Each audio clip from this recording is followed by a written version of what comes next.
अभी हम parliament procedure start करते हैं। ओके, तो पार्लियामेंट प्रोसीजर में अलग अलग चीज़ है, अलग अलग सब टॉपिक्स है। मैं सारा सब टॉपिक्स एक एक करके समझा देता हूँ, आपको समझ में आ जाएगा और आप उसको नोट्स भी करते रहिए। पार्लियामेंट प्रोसीजर्स का हम सबसे पहला चीज़ पढ़ते हैं, दैट इज कोरम। तो कोरम के बारे में हम कुछ लिमिटेड चीज़ जानेंगे जितना ही आपका सिलेबस में है। तो आइए देखते हैं क्या होता है। सो कोरम बेसिकली किसको कहते हैं पता है? कोरम कहते हैं हम मिनिमम नंबर, एक कम संख्या को कोरम कहा जाता है। कम संख्या किस चीज का? मिनिमम नंबर किसका? मेंबर्स लोगों का। अच्छा, मतलब जितने भी घर में टोटल मेंबर्स हैं उसके कम से कम संख्या को कोरम कहा जाता है। बहुत बढ़िया। अब वो कम से कम संख्या क्यों चाहिए होता है? मिनिमम नंबर ऑफ मेंबर्स क्यों चाहिए होता है? ताकि घर का जो भी काम है, जो भी घर का बिजनेस है, जो भी घर का उनका बेसिकली जो भी काम चल रहा है, लॉ बनाना है, अलग अलग मोशन करना है, तो उस काम को करने के लिए एक कम से कम संख्या बल चाहिए होता है। उस कम से कम संख्या बल को कहते हैं कोरम, पहला चीज। तो अगर कोई पूछेगा व्हाट इज कोरम या डिफाइन कोरम, तो आप यहाँ पे लिख सकते हो quorum refers to the minimum number of members which are required to be present in the house in order to transact the business of the house। अगर मान लो अभी दूसरा सवाल आता है कि सर ये तो मिनिमम नंबर ठीक है, पर क्या ये मिनिमम नंबर फिक्स होता है? एक नंबर लिखा गया है, कितना? तो ये हम अपना पॉइंट नंबर 2 बनाएंगे। कितना? 1/10 ऑफ टोटल नंबर, जितने भी घर के मेंबर्स हैं, टोटल मेंबरशिप, उस टोटल मेंबरशिप के 1/10 को हम कोरम मानते हैं। इसका मतलब क्या है, एक बार ध्यान से समझते हैं। मान लेते हैं कि लोकसभा का टोटल कितना बताया गया है? 550। तो 550 का हम 1/10 लेंगे तो उसका कितना बनेगा? 55। इस 1/10 कहाँ पे होता है? ये 1/10 लोकसभा का 55 होता है। तो सर ये 1/10 क्या राज्यसभा में भी होता है? बिल्कुल, 1/10 उधर भी अप्लाई होगा। तो मान लेते हैं वहां का टोटल मेंबरशिप हमारे कितना है? 250। 250 में से 1/10 तो उसका बोला गया है 25। मान लीजिए उतना कोरम या मिनिमम नंबर अगर प्रेजेंट नहीं हुआ तो क्या होगा? यहाँ पे जो भी, चाहे स्पीकर हो या चाहे चेयरमैन हो, दोनों ही घर के प्रिसाइडिंग ऑफिसर, ये लोग क्या करेंगे? ये लोग उस दिन उस मीटिंग को एडजर्न कर देंगे। वो लोग बोलेंगे कि आज घर का काम नहीं होगा। क्यों नहीं होगा? क्योंकि आज जितना कम से कम संख्या चाहिए उतना प्रेजेंट नहीं है। क्लियर? सो कोरम के बारे में 3 पॉइंट पढ़े, समझ में आ गया। एक बार रिवाइज करा देता है। It refers to the minimum number of members required to be present in the house in order to transact the business of the house. What is the quorum? Quorum is the 1/10 of the total membership. क्या quorum दोनों घर में apply होता है? Yes, quorum is applicable in both the houses. दोनों घर का quorum हम निकाल सकते हैं और हमने निकाल दिया। उसी हिसाब से तीसरा सवाल आएगा, what would happen if quorum is not present in the house? Then the speaker or the chairman, what they would do? They would adjourn the meeting. अब नेक्स्ट वाला पार्ट हम लोग यहाँ पे पढ़ते हैं इस पार्ट में, ठीक है? नेक्स्ट वाला पार्ट हम लोग क्या बोलेंगे? वो है क्वेश्चन आवर। तो अभी यहाँ पे क्या होता है, ध्यान से समझना। यहाँ पे जनरली एक ऐसा प्रोसीजर बनाया गया है और ये डेली होता है। जब भी उनका सेशन का मीटिंग होता है, ये डेली होता है कि मीटिंग जब भी उनका स्टार्ट हो रहा है, ज़्यादातर 11 बजे से स्टार्ट होता है, तो 11 से लेके 12, that is the first hour of the meeting. उस first hour of the meeting में सवाल पूछा जाता है। कौन सवाल पूछता है? यहां पे मान लो ओपोजिशन सवाल पूछेंगे, ठीक है? किसको सवाल पूछेंगे? सरकार को पूछेंगे, गवर्नमेंट को पूछेंगे। गवर्नमेंट को पूछेंगे मतलब जिसके मिनिस्टर्स हैं, जो कैबिनेट मिनिस्टर्स बना रखे हैं, उनसे सवाल पूछेंगे। रूलिंग पार्टी से सवाल पूछेंगे और यही सवाल पूछना होता है पहला 1 घंटा के अंदर। अब यहाँ पे दूसरा चीज क्या है? तो सर एक चीज ये पता चला कि पहला आवर में होता है, तो वो हमारा स्टार्ट होता है 11 AM से 12 PM। क्लियर है? अब यहाँ पे सर नेक्स्ट चीज क्या है? नेक्स्ट चीज हमें ये जानना पड़ेगा कि क्वेश्चन आवर के लिए क्या नोटिस वगैरह देना पड़ता है कि मतलब कैसे कोई भी मुंह उठा के पूछ सकता है? नहीं, क्योंकि मान लीजिए कि मुझे एक पर्टिकुलर मिनिस्टर से सवाल पूछना है, वो मिनिस्टर कभी कभी लीव में होता है, कहीं कहीं बाहर गए होते हैं, एनी रीजन, तो मुझे एडवांस नोटिस देना पड़ता है। कहाँ पे? स्पीकर को मैं दूंगा एडवांस नोटिस या चेयरमैन को वहां पे दिया जाएगा और ये बोला जाएगा कि मुझे सवाल पूछना है इस फलाना तारीख को, ये मिनिस्टर को ये सवाल। ठीक है? क्लियर है? तो यहाँ पे एक चीज का क्या दिया जाता है? नोटिस दिया जाता है।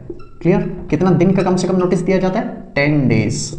10 डेज प्रायर नोटिस दिया जाता है ताकि जो पूछने वाला और जो जवाब देने वाला हो दोनों उस तारीख को प्रेजेंट रहें। क्योंकि आप इमेजिन करें ना कि कितने सारे मेंबर्स हैं, सबको अलॉट किया जाएगा टाइम और शेड्यूल किया जाएगा, तभी ना सवाल पूछ सकते हैं। वरना पता चला कि सभी के सब सवाल पूछ रहे हैं, नहीं। एक सिंक्रोनाइज वे में करने के लिए अलॉटमेंट किया जाता है टाइम। उसके बाद नेक्स्ट इन्फॉर्मेशन हम क्या जानेंगे इसके बारे में कि देखना ये कितने टाइप्स के होते हैं। सर टाइप्स के क्या होते हैं? टाइप्स ऑफ क्वेश्चन के सवाल जो पूछना है वो अलग अलग क्वेश्चन के टाइप पे डिपेंड करता है। ठीक है? टाइप होता है स्टार्ड क्वेश्चन, STARRED, स्टार्ड क्वेश्चन। सेकंड वाला में क्या होता है? Unstarred question. मैं आपको लिखा दे रहा हूं, आप इसको लिखते जाइए, इजीली समझ में आ जाएगा। ठीक है? तीसरा होता है शॉर्ट नोटिस क्वेश्चन। नाम में ही इसका मीनिंग छुपा है, शॉर्ट नोटिस क्वेश्चन। अब ये तीनों के बारे में हम कुछ कुछ इन्फॉर्मेशन जानेंगे कि सर कौन सा क्वेश्चन को हम स्टार्ट क्वेश्चन कहेंगे, किस क्वेश्चन को अनस्टार्ट और शॉर्ट नोटिस क्वेश्चन। आइए फटाफट जान लेते हैं। स्टार्ट क्वेश्चन उस क्वेश्चन को कहते हैं जहां पे मेंबर ने सवाल पूछा है सरकार से और उसको एक ओरल आंसर चाहिए। ओरल आंसर मतलब वर्बल आंसर चाहिए। क्लियर है? तो स्टार्ट क्वेश्चन में जो आंसर होता है उसका डिमांड क्या होता है? वर्बल। क्लियर? वर्बल या ओरल क्वेश्चन यहां पे पूछा जाएगा और ओरली आंसर एक्सपेक्ट करते हैं कि वो हमें बताए। क्लियर है? तो सर अनस्टार्ट क्या होता है? The opposite of start. जैसे कि यहां पे आंसर को हम रिटन फॉर्म में डिमांड करते हैं। ठीक है? रिटन फॉर्म में डिमांड किया गया क्वेश्चन को कहते हैं अनस्टार्ड क्वेश्चन। ओके, तो उसी हिसाब से शॉर्ट नोटिस क्वेश्चन क्या होता है? शॉर्ट नोटिस क्वेश्चन में ज्यादातर वर्बल क्वेश्चंस या ओरल क्वेश्चंस पूछे जाते हैं। किसी किसी केस में रिटन क्वेश्चन होता है, बट आई थिंक वो ज्यादातर नहीं किया जाता है। ठीक है? तो ये 3 प्रकार के क्वेश्चन मतलब टाइप्स के हो गए। अब इसमें और एडिशनल इन्फॉर्मेशन क्या? एक और एक चीज यहां पे एक टाइप आता है जो कि सप्लीमेंट्री क्वेश्चन बोला जाता है। मैंने एसक्यू लिखा है शॉर्ट में। सप्लीमेंट्री क्वेश्चन क्या है कि एक सवाल का जवाब जब आपको मिल रहा है उस जवाब के बेसिस पे क्या आप एक दूसरा सवाल पूछ सकते हो। समझ में आ रहा है? जवाब का एक और सवाल। तो यहां पे सप्लीमेंट्री क्वेश्चन स्टार्ट क्वेश्चन में अलाउड है। मैंने टिक किया है। टिक क्या है मतलब supplementary questions are allowed in starred question या related to starred question. Clear है? उसी हिसाब से रिटन क्वेश्चन में सप्लीमेंट्री क्वेश्चन कैसे पूछ सकते हैं, क्योंकि ये तो ऑलरेडी पहले से इन्फॉर्म किया गया। तो यहां पे स्टार्ट क्वेश्चन के जैसा फैसिलिटी नहीं मिलता है, तो सप्लीमेंट्री क्वेश्चन नहीं पूछ सकते। यहां पे क्या सप्लीमेंट्री क्वेश्चन पूछ सकते हैं? बिल्कुल हाँ। तो यहां पे सप्लीमेंट्री क्वेश्चन शॉर्ट नोटिस में देखो, शॉर्ट नोटिस का क्वेश्चन वो मिला है ना कि अर्जेंट नेचर का है। ठीक है? तो इसलिए यहां पे सप्लीमेंट्री क्वेश्चन भी पूछ सकते हैं। ओके, एक और एक इन्फॉर्मेशन देखिए, हम लोग दो इन्फॉर्मेशन इसका ले लिए। एक और एक इन्फॉर्मेशन, सर आपने कहा था कि यहाँ पे जब भी सवाल पूछना होता है तो हमें 10 दिन का नोटिस देना होता है। जब 10 दिन का नोटिस देना होता है तो सर हम यहाँ पे 10 दिन का नोटिस दे सकते हैं, हम यहाँ पे भी 10 दिन का नोटिस दे सकते हैं। अगर यहाँ पे भी 10 दिन का नोटिस देना पड़ा तो शॉर्ट नोटिस का मतलब क्या है? शॉर्ट नोटिस का ये मतलब है कि अगर 10 दिन का नोटिस आप अगर नहीं भी दिए और उसके कम टाइम में भी आप अगर इन्फॉर्म किए हो और वो चीज़ को डिस्कस करना है, सवाल पूछना है, तो पूछा जा सकता है। यहाँ पे जो अपोजिशन को राइट दिया गया है सवाल पूछने का, इस राइट को एक नाम दिया गया है। ठीक है? इस right, the right to ask question to the government in power या टू द गवर्नमेंट या to the party in power, उसको एक नाम दिया गया है। उसको बोला जाता है इंटरपेलेशन। ओके, उसको बोला जाता है interpellation. So what is interpellation? Interpellation refers to the right to ask the question to the government. ये पता चले कि जब कभी भी देश में कोई भी मैटर घट रहा है तो क्या उसका जवाब दे सरकार अपने पास दे रहा है, क्या सरकार आंसरेबल है, क्या सरकार अकाउंटेबिलिटी होल्ड करता है। और ये चीज़ पता चलता है इन्हीं सवालों से, इन्हीं डिबेट से। क्योंकि सरकार का एक भी गलती हुआ, मणिपुर का हिंसा हुआ, कहीं फ्लड आ गए, कभी अर्थक्वेक आ गए, कहीं किसी भी प्रकार का, अपना उड़ीसा में रेल एक्सीडेंट जैसे हुआ था, किसी भी प्रकार का कोई भी समस्या जब कभी भी आता है तो सबसे पहला उंगली उठाया जाता है सरकार को, और वो उठाना भी चाहिए। Because that is the true power of democracy, to ask the question to the person in power और to the party in power. थोड़ा सा और एक एडिशनल इन्फॉर्मेशन जानना कि सर ये वाला जरूरत क्यों पड़ता है, ये वाला इतना जानना, कोई भी इमरजेंसी रिलेटेड टॉपिक या इमरजेंसी रिलेटेड अगर बात हुआ, जैसे मैंने कहा कोई एक्सीडेंट हो गया, कोई बड़ा टेररिस्ट अटैक हो गया, कहीं पे बहुत बड़ा दुर्घटना हो गया, फायर हो गए, नेचुरल कैलामिटीज आ गए, उन सब सवालों को जो कल घटा, परसों घटा, कुछ दिन में घटा और उसको इमीडिएट अभी डिस्कशन करना है तो वो शॉर्ट नोटिस क्वेश्चन के अंडर में ला सकते हैं। नेक्स्ट प्रोसीजर जो और एक स्टार्ट करते हैं जो वो है zero hour. So zero hour क्या, जैसे नाम ही सजेस्ट कर रहा है, कभी कभी क्या होता है कि क्वेश्चन आर में कुछ कुछ चीजें बच जाते हैं, कुछ कुछ टॉपिक, कुछ कुछ सवाल बच जाते हैं पर टाइम ओवर हो जाता है, वो कभी कभी ऐसा हो जाता है। तो यहाँ पे एक प्रोसीजर रखा गया है कि और एक एडिशनल 1 आवर का टाइम स्लॉट दिया गया है कि और 1 घंटा तक, ज्यादातर लंच ब्रेक तक, 12 से जो स्टार्ट होता है वो लंच ब्रेक तक वो टाइम अलॉट किया जाता है कि और सवाल पूछ सकें। तो जीरो आवर किसको कहते हैं? जीरो आवर उस टाइम को कहते हैं जो ज्यादातर 12 बजे से स्टार्ट होता है और 1 बजे तक खत्म हो जाता है। पहला चीज। अब दूसरा चीज इसके बारे में क्या जानेंगे सर? दूसरा चीज ये जान सकते हैं कि यहां भी सर वही हो सकता है क्या कि हमें अलग अलग प्रकार के सवाल पूछना है? बिल्कुल हाँ। पर यहाँ पे हम जो क्वेश्चन पूछते हैं ये हर प्रकार के सवाल हम पूछ सकते हैं। तो all kind of question can be asked during the zero hour and the ministers और the person to whom the question is asked they are liable to answer to the members. ये होता है जीरो आवर। इसके लिए बस 2 ही point है, 2 point से ज्यादा नहीं भी पढ़ना है। Okay, proposal. ये जो प्रपोजल है ये 2 पार्ट का है। इस प्रपोजल में 2 चीजें किया जाता है। 2 चीजें क्या क्या किया जाता है? सबसे पहले बोला जाता है कि आप एक चीज को साइड में रखो, आप एक चीज को साइड में रखो। किस चीज को साइड में रखो? जो भी घर का काम हमारा उस वक्त चल रहा है। तो मान लेते हैं कि उस समय कि हमारा घर में कोई भी एक बिल के रिलेटेड काम वगैरह चल रहा है और एक नया कानून बनाने का प्रोसेस चल रहा है, पर उसी समय जब भी ये बिल एक्ट का रूप लेने वाला है, उसी समय अगर देश में कुछ बड़ा दुर्घटना घट जाता है या कोई भी एक दूसरा मैटर ऑफ अर्जेंसी आ जाता है, तो तब हम रिक्वेस्ट करते हैं, एक प्रपोजल डालते हैं कि आप ले असाइड करो। ले असाइड करो मतलब एक अभी जो हम काम कर रहे हैं प्रॉपर बिजनेस, जो भी हमारा घर का काम है, जो भी हम कानून पे काम कर रहे हैं, उसको आप साइड कीजिए। तो यहाँ पे किस चीज को ले असाइड किया जाता है? जो भी normal business of the house है, जो भी normal business of the house है। ओके, यहाँ पे मैंने सिर्फ बिजनेस लिखा है, बिजनेस ऑफ द हाउस मतलब घर का काम। जो भी कौन से मैटर को लीजिए? इंपॉर्टेंट मैटर को।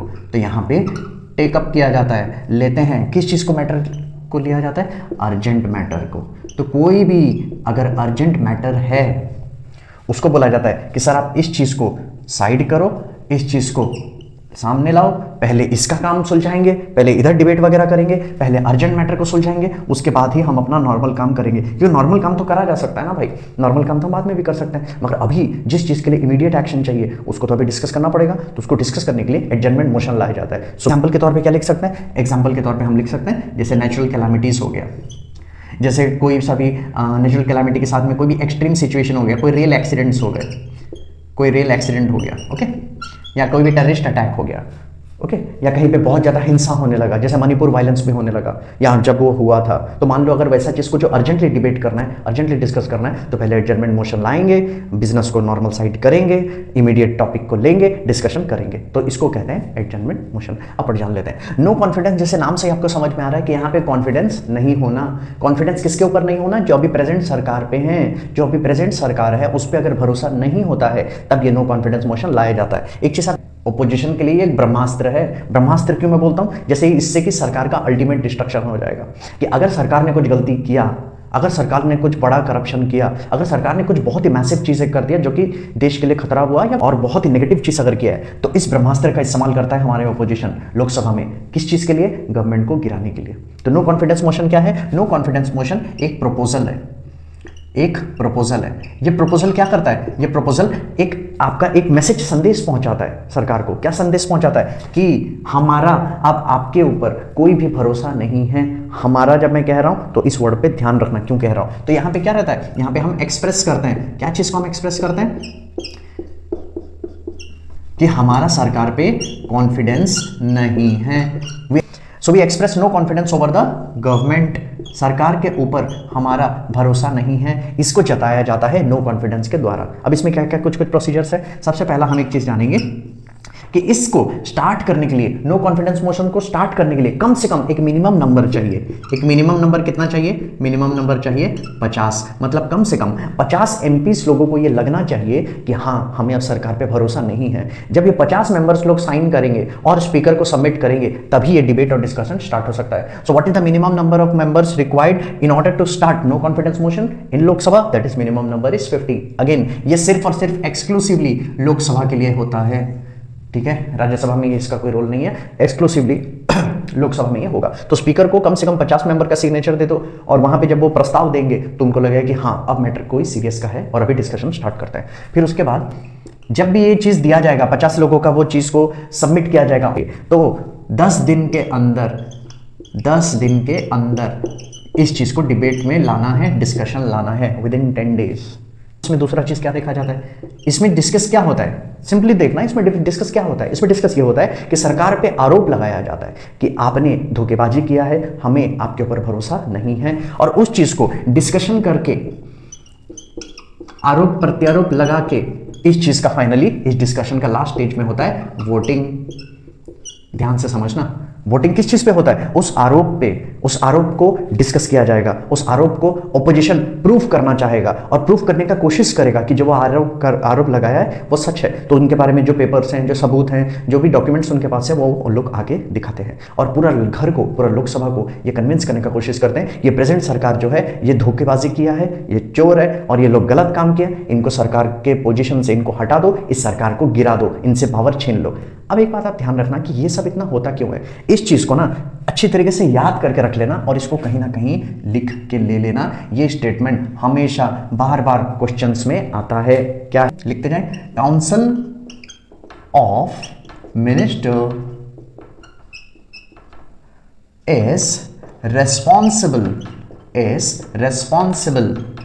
to the लोक सभा, अंडरलाइन कर लेना बढ़िया तरीके से, लोक सभा। इसका मतलब ये कह रहा है कि जो भी काउंसिल ऑफ मिनिस्टर्स हैं, शॉर्ट में बताते थे काउंसिल ऑफ मिनिस्टर क्या है, सारे मिनिस्टर्स जिसमें प्राइम मिनिस्टर हेड होता है, तो प्राइम मिनिस्टर और उसके टीम को सबको मिला के कहा जाता है काउंसिल ऑफ मिनिस्टर। हम आने वाले चैप्टर्स में पढ़ेंगे। इनको ये जिम्मेदारी दिया जाता है कि आप सरकार बनाएं, आप सरकार को मतलब आप गवर्नमेंट बने और देश को आगे बढ़ाएं। मगर जब यही काउंसिल ऑफ मिनिस्टर जवाबदेही होते हैं हमेशा किसको, लोकसभा को, तो लोकसभा को इसी जवाबदेही की वजह से यहां पे उनके ऊपर उंगली उठता है कि आप आंसरेबल है लोकसभा के ऊपर, तो लोकसभा को आप जवाब दें कि आपके ऊपर जो आरोप लगा है वो सही है या गलत है। तो यहां तो वोट होता है, जब डिस्कशन होता है, क्योंकि इंपॉर्टेंट चीज जानना, यहां पे जो लीडर ऑफ द हाउस होता है, मतलब जो रूलिंग पार्टी के हेड होता है और जो ओपोजिशन के हेड होते हैं, ये दोनों को बोलने का बेहतरीन मौका मिलता है। एक को आरोप लगाने का मौका मिल रहा है, दूसरे को अपने आप को डिफेंड करने का मौका मिल रहा है। देखिए, this is the beauty of democracy, जहां पे सवाल उठाया जाता है, जहां पे सरकार से सवाल उठाना है, जहां पे एक हेल्दी डिस्कशन होना चाहिए और डिस्कशन होता है और उसके बाद में वोटिंग होता है। तो वोटिंग में दो ही चीज हो सकता है, या तो इस चीज को पास कर देंगे या तो इस चीज को फेल कर देंगे। अगर पास हो जाता है तो सरकार कोलैप्स कर जाता है, सरकार टूट जाता है और नया इलेक्शन होता है, न्यू इलेक्शन टेक्स प्लेस। ठीक है, और अगर मान लो ये मोशन फेल हो जाता है तो कोई फर्क नहीं पड़ता, काम आगे बढ़ता है, सरकार कंटिन्यू करता है अपना काम। याद है हम लोग लोकसभा का टर्म में पढ़े थे कि लोकसभा का टर्म 5 साल से पहले वो खत्म हो सकता है, वो लोग सरकार गिर सकता है। वो कब होता है, नो कॉन्फिडेंस मोशन के टाइम में, हम लोग पढ़े थे, याद है। तो नो कॉन्फिडेंस टाइम में ये होता है कि अगर वोटिंग किया गया और वोटिंग में ये नो कॉन्फिडेंस मोशन पास हो जाता है तो पास होने के बाद क्या होगा कि अब सरकार को रिजाइन करना पड़ेगा, अब सरकार को टूट जाना पड़ेगा, सरकार टूट जाता है, नया इलेक्शन होता है और नया सरकार को मौका मिलेगा। क्या ऐसा हुआ है? ऐसा हुआ है 12th लोकसभा में अटल बिहारी वाजपेयी को, ये तो पूरा हिस्टोरिकल चीज पता है कि अटल बिहारी वाजपेयी के ऊपर नो कॉन्फिडेंस मोशन दिया गया था और उनको सिर्फ एक वोट से वो सरकार गिर गया था। जस्ट इमेजिन ये वोटिंग का पावर कैसा है। उनके ऊपर आरोप लगे, प्रत्यारोप लगे, सब कुछ हुआ, डिबेट हुआ, डिस्कशन हुआ, बहुत कुछ हुआ और उसके बाद में नो कॉन्फिडेंस मोशन का जब वोटिंग किया गया तो वोटिंग में 1 नंबर सिर्फ एक्स्ट्रा था और वो 1 नंबर एक्स्ट्रा होने की वजह से पूरा का पूरा सरकार गिर गया। बट द फन थिंग क्या है, उसके बाद वाजपेयी सरकार फिर से बने, फिर से वो इलेक्शन लड़े और वापस बहुमत से जीते और वो आ गए। सो नो कॉन्फिडेंस मोशन में सिंपल सरकार के ऊपर जब भरोसा नहीं होता है तब उनके खिलाफ नो कॉन्फिडेंस मोशन का प्रस्ताव पारित किया जाता है और उसको पास कर अगर हो जाता है तो सरकार वहीं टूट जाता है, नया इलेक्शन होगा। अगर वो पास नहीं होता है कोई बात नहीं, कहानी आगे बढ़ता है, काम उनका चलता रहता है, सरकार अपना काम करता रहता है। सो क्लियर है, ये no confidence motion very important. और इस चीज को जो मैंने लिखाया है इसको प्लीज अच्छी तरीके से पढ़ लेना और रट लेना और दिमाग में बैठा लेना। Council of minister is responsible to Lok Sabha. अब देखो एक फनी चीज बता रही है, बार बार भी ऐसा होता है। मान लो मैं टीचर हूं, मैं बोर्ड का पेपर बना रहा हूं और मुझे एक एमसीक्यू बनाना है। अभी तो एमसीक्यू का फॉर्मेट आ गया, तो यहाँ पे अगर मुझे एमसीक्यू बनाना है और मुझे ये देखना है कि बच्चे लोग इस चीज को पढ़े कि नहीं, तो यहाँ पे मैं क्या लिखूंगा, the council of minister is responsible to, option में दे दूंगा लोकसभा, राज्यसभा, प्रेसिडेंट या कुछ भी, नन ऑफ द अबव। ऐसा तो आता है पर मान लीजिए दे दिया, उसमें बच्चा अगर ध्यान से नहीं पढ़ा होगा तो 110% वो पूरा पार्लियामेंट जो वर्ड है क्योंकि उसके दिमाग में फिट हो गया रहता है, वो उस चीज़ को लिख के आ जाएगा। इस चीज़ को याद रखना, कभी नहीं भूलना। So this is one of the important procedure of parliament, specially no confidence motion Lok Sabha में दिया जाता है क्योंकि पीपल इलेक्टेड, सरकार, गवर्नमेंट जो कहीं भी कहीं लोकसभा। सो आई होप आपको ये चीज़ क्लियर हो गया होगा और हम लोग यहाँ पे अपना प्रोसीजर ये वाला कंप्लीट कर दिए। अब बढ़ते हैं नेक्स्ट टॉपिक पे।